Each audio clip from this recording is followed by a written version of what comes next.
이런 질문을 하나 좀 드리고 싶어. 지금이 지방선거잖아요. 다음 주가 지방선거인데 과거에 보면 NGO들이 주도해서 뭐 낙선운동을 한다든지 요즘에도 교육감 단일화하고 그래서 이제 정치적인 어떤 영향력을 행사한다든지 정치적인 역할을 한다든지 뭐 이런 사례가 있었어요. 근데 이제 일부에서는 이게 너무 편향적이다.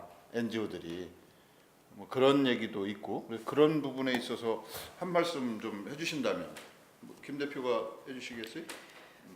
아마 이거 돌발 질문 비슷한 거예요, 예, 사실은. 시민운동 진영에서 정치적 영향력을 가장 발휘했던 게 아마 낙천낙선 그럴 거예요. 운동 할 때였을 거고요. 그때를 기억하면 제가 막 몸이 아파가지고 한의원에서 침 맞고 다니면서 이걸 했던 것 같아요.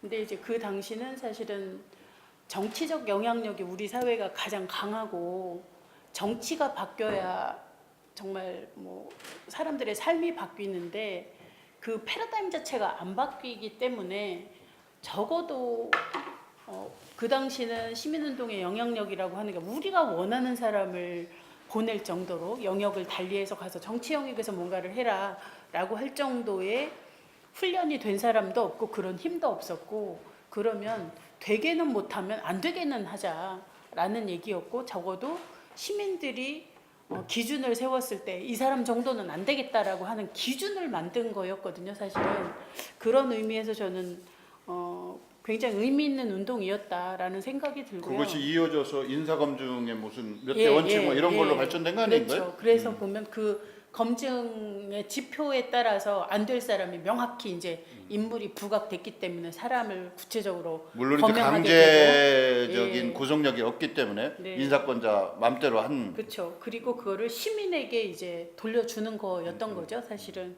그런 측면이고 지금 시민운동 진영에서 정치 국면이 될 때 사실은 유권자 네트워크를 작동해서 뭘 할 수가 없어요. 시민들이 굉장히 다양한 생각을 가지고 있고 정치적 그 지향이나 이런 것도 굉장히 다양하기 때문에 어떤 가치를 가지고 이게 옳으니까 시민운동 진영에서 이게 스펙트럼 옳으니 자체가 워낙 광범위하니까 하라도 할 수 예. 없는 거지만 저는 이제 사실 그 과정에서 무엇보다 필요한 건 다양한 시민들의 삶을 귀 기울이고 들어보고 하는 게 정치에서 사실 생략된 지점이 있거든요. 선거 국면이 되면 한 그 선거 시기 6개월 전부터 예. 의정보회 그때 하기 시작하고 시민들의 삶은 귀 기울이지 않는 거고 인사 뭐 90도 각도 하기 시작하고 근데 투표 딱 하는 날 이후에 모두가 사라지잖아요. 그래서 저는 일상적인 삶이 그냥 각 정당도 그렇고 그 정치 권력을 가지신 분들이 정당을 통해서 일상의 시민들의 삶을 좀 귀 기울이고 자기 목소리를 못 내는 사람들에게 더 그 좀 목소리를 들으려고 대변해줘야 하는 되는데 그러니까 오히려 삶에 귀 기울여서 그 얘기를 듣는 작업을 해야 누가 더 문제인지 한정된 예산을 가지고 누구를 먼저 보듬어야 우선순위를 되는지 어떻게 해야 이런 되는지 것이 나오는 건데 그게 조금 생략된 지점이 있는 것 같아요. 그런 점 때문에 예. 그런 그 낙선 운동이지만 그 예. 소극적이지만 제한된 범위에서 정치 행위에 가담하게 됐다. 예. 뭐 이런 말씀이시죠. 그렇죠. 예. 그동안 그 대전 지역 NGO의 주요 사업 성과를 든다면 뭐를 들 수 있을까요? 우리 양원모 차장께서 말씀해 주신다면. 글쎄요. 이제 우리 대전 지역 시민운동이 한 30년 가까이 이제 돼 가고 있는데요. 사실 한국의 시민운동이 6월 항쟁 이후에 시민운동이 본격적으로 이제 생기기 시작을 했습니다. 6월 항쟁을 통해서 사실 쟁취한 건 직선제뿐이었고 사실 선거 통해서 어떤 정치 개혁이라든지 우리 사회가 바뀔 수는 없죠.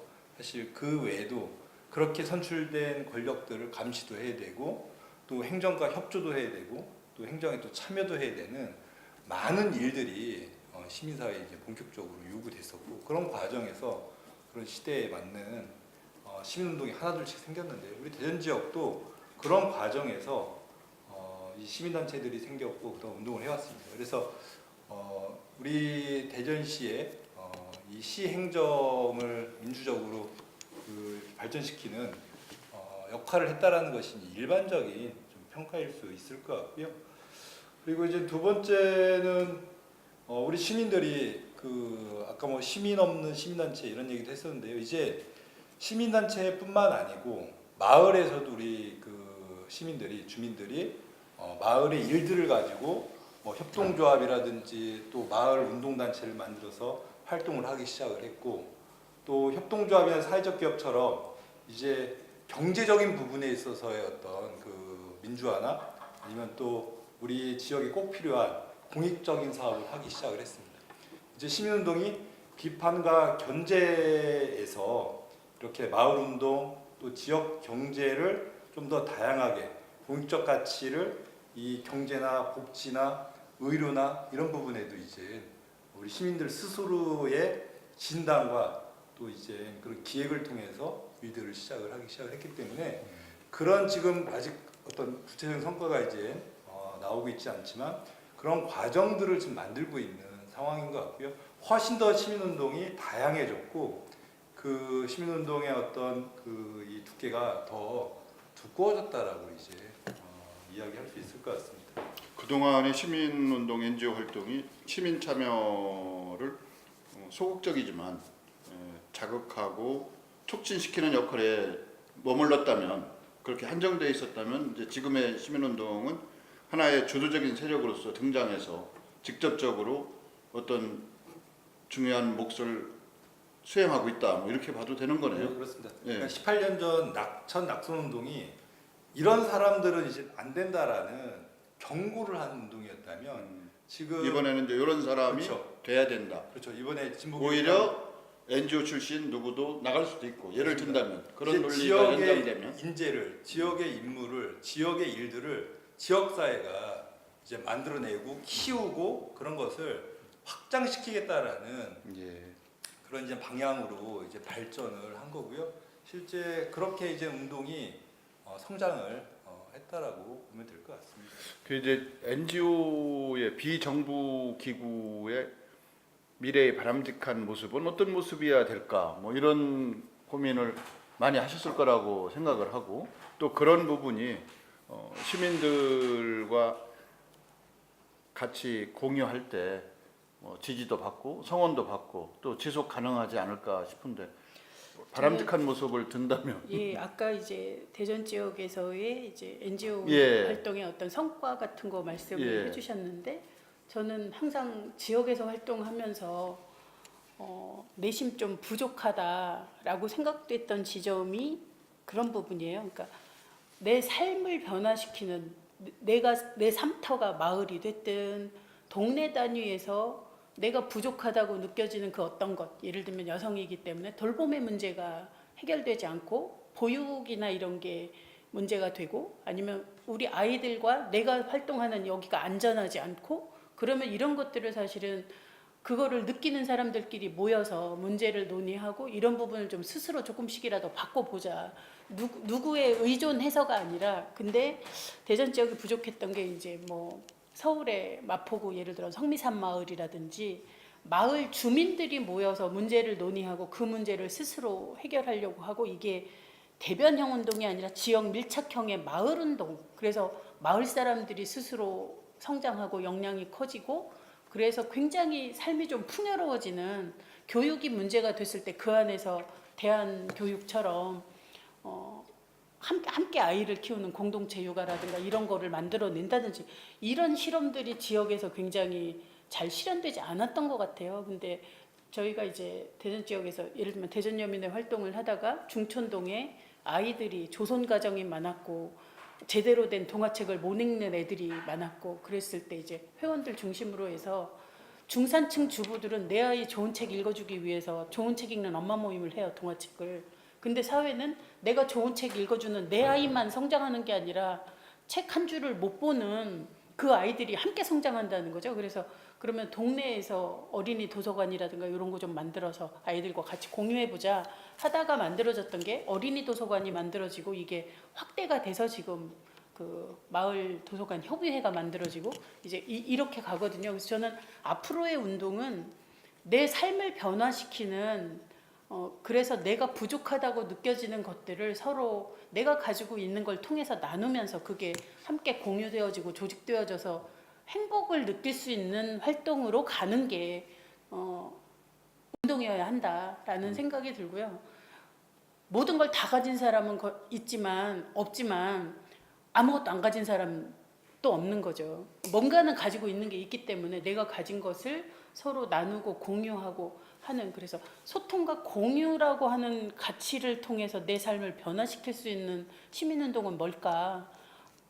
라는 생각을 좀 하고 있고요. 특히 그 중심에 저는 여성들이 있다고 생각이 돼요. 근데 여성들이 사실은 그동안은 굉장히 많은 활동을 통해서 지역사회에 헌신하고 자원봉사로 활동을 하고 이러면서 동원의 세력으로 여성들이 존재했지. 저는 선거 공연이 돼도 너무 속상해요. 다녀보면 모든 선거운동하는 유급운동원들이 다 주부들이고, 그러면 사실은 돌봄으로부터 자유로운, 잘 보세요. 40대, 50대 이상의 주부들밖에 못 움직여요. 아침에 가서 뭔가를 해야 되기 때문에. 그러면 선거 국면에서 동원되는 게 여성들이고요. 왜 그 여성들의 움직임을 통해서만 이 선거 국면이 돌아가는지 저는 그것도 견딜 수 없거든요. 막 화가 나고. 그래서 여성들뿐만이 아니라 남성까지를 포함해서 내가 존재하고 활동하는 삶의 공간 안에서 뭔가 개개인들의 문제들을 조금 해결할 수 있는 밀착형의 운동이 조금 더 가면 좋겠다라는 생각을 하죠. 그리고 최근에 도시 재생이 문재인 정부의 주요 국정과제 중에 하나인데, 이제 공동체를 복원하자, 공동체를 강화하자, 이런 것이 마을 가꾸기나 이런 사업 항목으로 들어가 있어요. 이제 거기 보면 이제 결국 어떤 문제에 대해서 동질감을 바탕에 깔고 있어야 이제 같이 문제를 해결하려고 하는 연대 의식이나 공동체 의식이라는 게 생길 수가 있거든요. 이제 공동체라는 것이 지역을 중심으로 하는 지역 공동체도 필요하겠지만, 어떤 그 경제적, 사회적 어떤 그 계층 간의 그 공동체 의식도 있을 테고, 지금 우리는 일부들의 그 너무 치밀하게 꽉 짜여진 공동체 의식이라고 할까, 집단 의식, 이런 것이 문제가 될 수는 있는데, 지역을 중심으로, 마을을 중심으로 한 공동체 의식은 실종되거나 부재되거나 아니면 너무 느슨하다. 그게 일정 부분은 사회적 안전장치나 보호장치 노릇도 하는 거거든요, 사실은. 그래서 그런 부분으로 NGO들의 활동 목표를 좀 잡으신다고 하면 더 큰 호응을 얻지 않을까, 뭐 이런 얘기하시는 분들도 있는 것 같아요. 예. 그러니까 저는 공동체성이 회복되려면 삶에 귀 기울이고 이야기를 들어야 돼요. 제가 2014년에, 이번 선거 말고 2014년에 했던 게 뭐냐면 2014 언니들의 선거수다로 타이틀을 잡고 여성들 보고 정치나 정책을 얘기하자 그러면 나는 그런 거 관심 없어, 내 삶하고는 상관없어 라고 얘기를 해요. 그래서 그냥 모여서 이야기해보자 라고 해서 그 동질 집단끼리, 뭐 초등학교 엄마는 초등학교 엄마, 그 유아를 둔 어린이집이나 유치원 다니는 엄마들은 그렇게 해서 모여서 이 커피 파티를 했어요. 차 한 잔 마시면서 이야기해보자.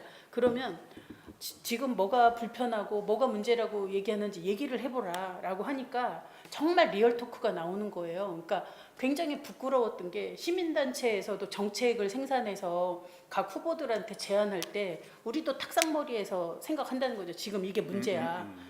자료 막 봐서 이렇게 하는 걸 하죠. 근데 행정 쪽에서 뭐 하면 탁상행정한다고 하잖아요. 그러니까 우리도 모든 사람의 삶을 알지 못하는 거죠. 그래서 한부모 여성들하고 얘기를 하다가 나왔던 얘기가, 정말 생리대값 비싸서 내 삶이 유지를 할 수가 없다라고 얘기를 하는 거예요. 여성들이 생리대 비싸서 살 때 그냥 비싸다라고만 하지 이것 때문에 내가 사는데 지금 불편을 느낀다라는 걸 느껴본 적이 없는데, 그때 전 처음 들었어요. 그래요? 그래서 제가 2014년에 시장 후보 양쪽에 그 제안을 했거든요. 이런 얘기들이 나왔다, 검토해봐라 라고 했는데, 그로부터 2년 뒤에 깔창 생리대건이 터진 거예요. 여학생이 생리대 값이 없어서 신발 깔창으로 생리대를 하는 거죠. 근데 이렇게 삶이 천차만별이라는 거예요. 자, 이제 시간이 되고 얘기를 시작하면 이제 끝이 없을 것 같아서 이제 마무리로 앞으로 바람직한 NG의 모습에 대해서 한 30초 정도만 얘기하는 걸로 하고 마무리하도록 하겠습니다. 우리 양홍모 처장 30초 마무리 발언 좀 해주시면. 예. 우선 NGO의 바람직한 모습 사실 이게 어려운 부분이죠. 하지만 자연 상태계를 보면 그 생물 종들이 좀 다양했을 때 그 생태계가 건강하고 또 유지가 되거든요. 그런 측면에서 우리가 살고 있는 우리 대전 또 우리 뭐 마을 공동체 역시 이렇게 다양한 의견들이 논의되고 소통되고 그런 것이 행정에 정치에 잘 전달됐을 때 우리 사회가 건강하고 발전할 수 있다. 그런 측면에서 시민사회, 시민운동이 그런 다양한 목소리를 잘 듣고 또 잘 전달하는 역할은 여전히 필요한 것 같고요. 그래서 비판과 견제를 여전히 잘해야 될 그런 이제 역할도 아직도 있는 것 같고 협력을 또 해야 될 역할도 있는 것 같고 봉사나 또 다른 이제 여러 가지 우리 지역에 맞는 그런 일들을 또 해야 되는 일들도 있는 것 같습니다. 그리고 마을에서 해야 될 활동이 있고 구에서 해야 될 활동이 있고 우리 대전을 전체를 이렇게 보고 해야 될 활동들도 있는 것 같고요. 이제 남북 관계의 이런 지금 이렇게 급진적인 개선이나 이런 걸 봤을 때 한반도 평화를 위해서 우리 한국 사회 전체를 위해서도 우리 대전 시민사회가 해야 될 역할도 있는 것 같습니다. 예. 그리고 더 알겠습니다. 크게는 지구 온난화나 미세먼지와 같이 지금 우리 시민들의 어떤 생존이나 안전과 관련된 이런 환경 문제 역시도 우리 지역 사회가 지금 중요하게 다뤄야 될 환경 문제인 것 같고요. 또 운동인 것 같습니다. 예. 김 대표님 마무리 좀 해서. 네, 저는 그 개인적인 것이 정치적인 것이다라는 말이 있는 것처럼 개개인의 삶이 다 다르고 그 개개인들의 문제라든가 이런 게 결국은 무엇이 문제이고 그 문제를 개선되어지는 것이 정책이고 그 정책에 목소리를 반영하는 것이 또 NGO의 역할일 수 있어서 지금 아까 양문모 처장이 얘기했던 대로 다양한 NGO가 존재할 것이고 저는 그 다양한 시민들이 그 NGO에 또 참여를 해야 되는 거고요. 그래서 결국은 사회적 약자를 고려한 어떤 목소리를 반영해서 삶을 좀 바꾸도록 하는 활동들이 한 축으로는 좀 전제가 돼야 되겠고 결국은 시민사회의 건강성이 다양한 시민의 참여를 통해서 희망을 찾아갈 때 우리 사회가 조금 더 행복한 사회로 갈 수 있지 않을까 그렇게 생각을 합니다. 예. 대전 지역사회의 정체성을 탐색하고 바람직한 정체성은 무엇이 될까를 함께 고민하는 시간인데요. 오늘은 대전 지역에서 활동하고 있는 시민운동가 두 분과 함께 대전 지역을 중심으로 그동안 일어났던 다양한 시민운동 그리고 바람직한 NGO의 역할에 대해서 이야기하는 그런 시간이 되었습니다. 고맙습니다. 마치겠습니다. 애쓰셨습니다.